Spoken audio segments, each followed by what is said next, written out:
अब देखेंगे जल्दी जल्दी खबरें। उत्तर प्रदेश के पूर्व मुख्यमंत्रियों को सुप्रीम कोर्ट से बड़ा झटका लगा है। उनको 2 महीने में सरकारी बंगला खाली करना होगा। कोर्ट ने कहा उनको बंगला दिए जाने का कोई अधिकार नहीं। यूपी के मुख्यमंत्री रहे एनडी तिवारी, राजनाथ सिंह, मुलायम सिंह, मायावती, कल्याण सिंह और राम नरेश यादव को बंगले मिले हुए थे। अब उनको आजीवन मिले बंगले खाली करने होंगे। ये सभी बंगले लखनऊ में हैं। दरअसल उत्तर प्रदेश में एक सरकारी आदेश जारी किया गया था जिसमें कहा गया था कि पूर्व मुख्यमंत्रियों को सरकारी बंगले दिए जाएंगे। 2004 में लोक प्रहरी नाम के एनजीओ ने सुप्रीम कोर्ट में इस आदेश को चुनौती दी थी।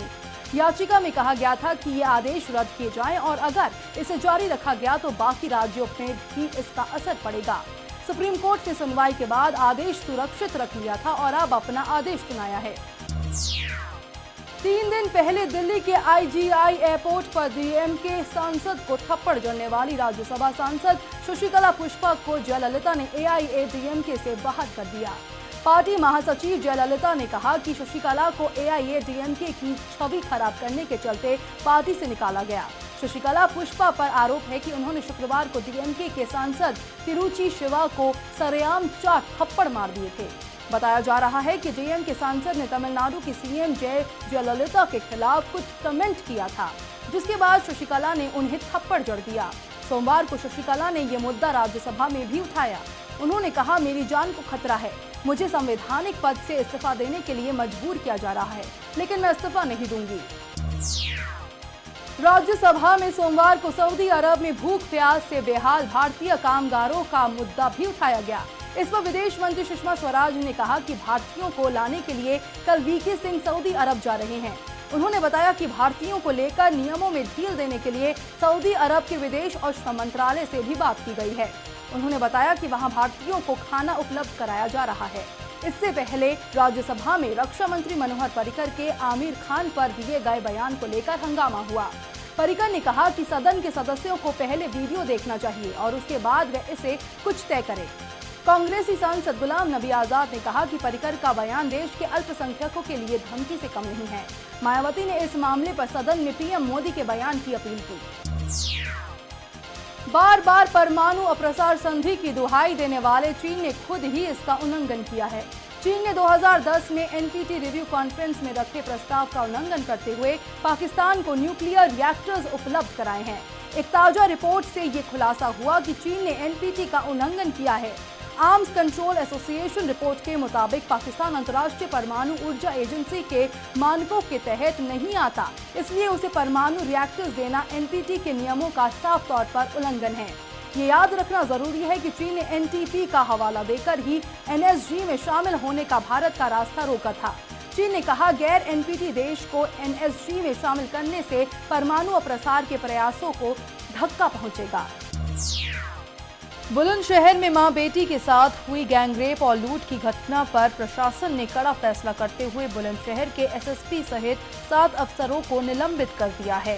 प्रदेश के प्रमुख सचिव गृह देवाशीष पांडा के अनुसार ये फैसला DGP की रिपोर्ट के आधार पर लिया गया है। बुलंदशहर के SSP Vaibhav Krishna, SP city, CO city सहित 2 थानों के SO समेत कुल 7 को निलंबित किया गया है। गौरतलब है कि घटना के बाद बनते राजनीतिक दबाव के बीच CM अखिलेश यादव ने खुद मामले का संज्ञान लिया था और कार्रवाई के लिए 24 घंटे का वक्त दिया था। वहीं रेप पीड़िता नाबालिग लड़की के पिता ने कहा कि अगर दोषियों को 3 महीने के अंदर सजा नहीं दिलाई गई तो उनका पूरा परिवार आत्महत्या कर लेगा। तालिबान ने अफगानिस्तान की राजधानी काबुल में विदेशियों के लिए बने गेस्ट हाउस पर विस्फोटकों से भरे ट्रक से हमला किया गया। इस हमले में किसी नागरिक या विदेशी के हताहत होने की खबर नहीं है, लेकिन स्थानीय मीडिया के मुताबिक 2 फिदायीन हमलावरों को मार गिराया गया है। इस हमले से कुछ दिन पहले अफगान राजधानी में बीते 15 साल का सबसे घातक हमला हुआ था।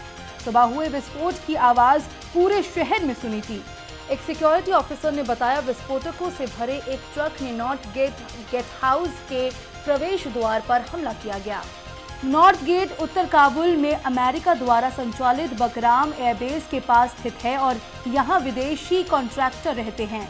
तालिबान ने कहा कि अमेरिकी घुसपैठियों के गेस्ट हाउस पर ट्रक बम हमले के जरिए उसके लड़ाकों को रॉकेट चालित ग्रेनेड और छोटे हथियार लेकर इस प्रतिष्ठान में घुसने का मौका मिल गया। इस्लाम की मनमानी व्याख्या करने वाले जाकिर नाइक के खिलाफ मामला दर्ज करने के लिए सुरक्षा एजेंसियों ने आतंकी गतिविधियों के आरोपी 55 लोगों की लिस्ट बनाई है। पिछले एक दशक में देश भर में गिरफ्तार किए गए इन लोगों ने जाकिर नाइक के भाषणों से प्रेरित होने की बात कबूल की है। गौरतलब है कि जुलाई महीने में ढाका कैफे में हुए आतंकी हमले में शामिल एक आतंकी के जाकिर से प्रेरित होने की बात सामने आई थी। इसके बाद गृह मंत्रालय ने सुरक्षा एजेंसियों को जाकिर नाइक की कुंडली खंगालने को कहा था ताकि नाइक के खिलाफ मामला दर्ज किया जा सके। आतंकी संगठन लश्कर-ए-तैयबा के चीफ हाफिज सईद ने पाकिस्तान सरकार से कहा है कि भारत के गृह मंत्री राजनाथ सिंह को सार्क सम्मेलन में शामिल होने के लिए पाकिस्तान न आने दिया जाए। राजनाथ को सार्क सम्मेलन में हिस्सा लेने के लिए 3 अगस्त को पाकिस्तान जाना है। जमात-ए-इस्लामी ने हाल ही में कश्मीर मुद्दे पर ऑल पार्टीज कॉन्फ्रेंस बुलाई थी, जिसमें कहा गया कि भारत सरकार कश्मीरियों के आज़ादी के संघर्ष को आतंकवाद का नाम देकर संयुक्त राष्ट्र संघ और अंतर्राष्ट्रीय समुदाय का इस मुद्दे से ध्यान हटाने की कोशिश कर रही है। हाफिज सईद ने अपनी सरकार और कारोबारियों को सलाह दी कि भारत के साथ सभी कारोबारी गतिविधियों को कश्मीर के आज़ाद होने तक बंद रखा जाना चाहिए। साथ ही पाक पीएम नवाज शरीफ से अपील की है कि राजनाथ सिंह को मुल्क में न आने दिया जाए। सरकार ने जनता को बड़ी राहत देते हुए पेट्रोल और डीजल के दामों में भारी कटौती की है। जहां पेट्रोल की कीमत में 1.42 रुपए की कटौती की गई है, वहीं डीजल 2.01 रुपए सस्ता हुआ है। ये कीमतें आधी रात से लागू हो गई है। अंतर्राष्ट्रीय बाजार में लगातार गिरते कच्चे तेल के दामों के वजह से पेट्रोल और डीजल के दामों में कटौती की गई है। गौरतलब है कि तेल कंपनियां और सरकार महीने में 2 बार तेल की कीमतों की समीक्षा करती है और इसके बाद इनके मूल्य का निर्धारण करती है।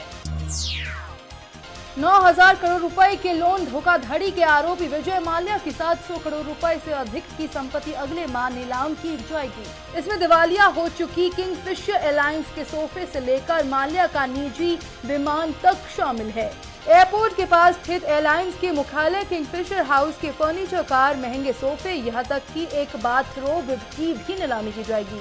इसके अलावा गोवा में स्थित किंगफिशर विला अन्य ब्रांड और ट्रेडमार्क की भी नीलामी होगी। गोवा के विला में अक्सर माल्या की पार्टी आयोजित होती थी। कर प्रशासन और बैंकों की ओर से माल्या की संपत्ति नीलाम करने की ये दूसरी कोशिश है। इससे पहले इन सामानों की नीलामी में उचित बोली नहीं लगी थी। मायावती के खिलाफ अभद्र टिप्पणी करने वाले जयशंकर सिंह की पत्नी स्वाति सिंह के बयान के बाद लखनऊ की हजरतगंज पुलिस ने बीएसपी नेताओं के खिलाफ पॉस्को एक्ट लगा दिया है। बसपा नेता नसीमुद्दीन सिद्दीकी समेत अन्य कार्यकर्ताओं के खिलाफ दर्ज मुकदमे में पॉस्को एक्ट की धारा 11A की बढ़ोतरी की गई है। बसपा द्वारा लखनऊ में प्रदर्शन के दौरान बीजेपी के पूर्व उपाध्यक्ष जयशंकर सिंह की पत्नी और बेटी के खिलाफ की गई अभद्र टिप्पणी के मामले में रविवार को पुलिस ने स्वाति सिंह और जयशंकर की मां तेतर देवी का बयान दर्ज किया। स्वाति सिंह ने आरोपियों की गिरफ्तारी की मांग की है। वहीं स्वाति ने पति जयशंकर सिंह की गिरफ्तारी के बारे में पूछे जाने पर कहा कि वो अपने पति की लड़ाई नहीं बल्कि अपनी लड़ाई लड़ रही है। आम आदमी पार्टी पंजाब विधानसभा चुनाव के मद्देनजर उम्मीदवारों की पहली सूची आज जारी कर सकती है। सूत्रों के मुताबिक इसमें 25 से 40 उम्मीदवारों को जगह दी जाने की तैयारी है। उम्मीदवारों के नाम पर आखिरी फैसला पार्टी की राजनीतिक मामलों की समिति को लेना है। सूत्रों के मुताबिक रविवार को मुख्यमंत्री अरविंद केजरीवाल के घर पर PAC की एक महत्वपूर्ण बैठक हुई। उम्मीदवारों के चयन के लिए बाकायदा स्क्रीनिंग कमेटी बनाई गई है।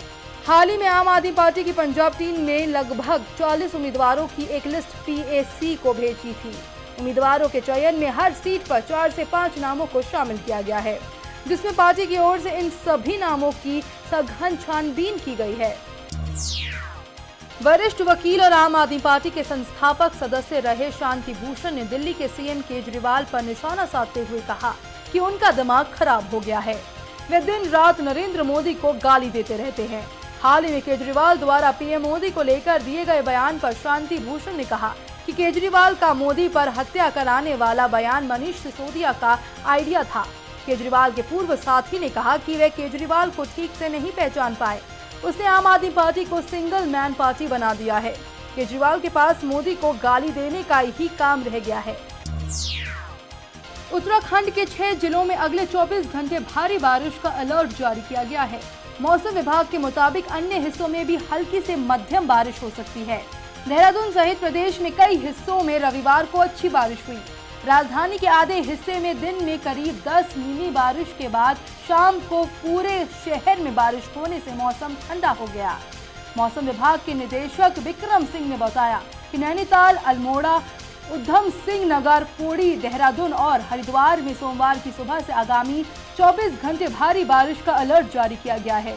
उन्होंने बताया कि कई स्थानों पर बारिश से बचाव के लिए अपील की गई है। प्रदेश सरकार को भी आगाह किया गया है। राजधानी में बादल छाए रहेंगे, कई जगहों पर बारिश होगी। लोकेश राहुल के करियर के तीसरे शतक की बदौलत भारतीय क्रिकेट टीम ने शोबीना पार्क मैदान पर वेस्टइंडीज के साथ जारी 4 मैचों की सीरीज के पहले टेस्ट के दूसरे दिन रविवार का खेल खत्म होने तक अपनी पहली पारी में 5 विकेट के नुकसान पर 358 रन बना लिए हैं। भारत को पहली पारी के आधार पर 162 रनों की बढ़त मिली है। उसने मेजबान टीम की पहली पारी 196 रनों पर समेट दी थी। दिन का खेल खत्म होने तक उपकप्तान अजिंक्य रहाणे 42 और रिद्धिमान साहा 17 रन बनाकर नाबाद लौटे। दोनों के बीच छठे विकेट के लिए 31 रनों की साझेदारी हो चुकी है। भारत ने 125 ओवरों का सामना किया है। भारत ने पहले दिन स्टंप्स तक 1 विकेट के नुकसान पर 126 रन बनाए थे। दिन का खेल खत्म होने तक राहुल 75 और चेतेश्वर पुजारा 18 रनों पर नाबाद लौटे। स्पेन की semi high speed Telco train का आज नई दिल्ली और मुंबई सेंट्रल के बीच पहला ट्रायल शुरू हो गया है। टेल्को ट्रेन आज शाम 7:55 पर नई दिल्ली से मुंबई सेंट्रल के लिए रवाना की जाएगी। ट्रायल के दौरान इस ट्रेन पर RDSO के इंजीनियर, रेलवे के अधिकारी और स्पेन से आए इंजीनियर्स की टीम रहेगी। नई दिल्ली से चलकर पलवल, मथुरा, कोटा, रतलाम, सूरत होते हुए स्पेनिश डिब्बों की ये ट्रेन 2 अगस्त को सुबह 10 बजे मुंबई सेंट्रल पहुंच जाएगी। नई Delhi Mumbai central railway station के बीच टेल्को ट्रेन का पहला ट्रायल रन 130 किलोमीटर प्रति घंटे की अधिकतम स्पीड से होगा। वहीं 3 अगस्त को मुंबई सेंट्रल नई दिल्ली के बीच का दूसरा ट्रायल रन भी 130 किलोमीटर प्रति घंटे की स्पीड से ही होगा। खबरों के सफर में फिलहाल इतना ही। देश दुनिया की पल पल की खबरें हम आप तक पहुंचाएंगे एक नए अंदाज में, आपके मोबाइल फोन के माध्यम से।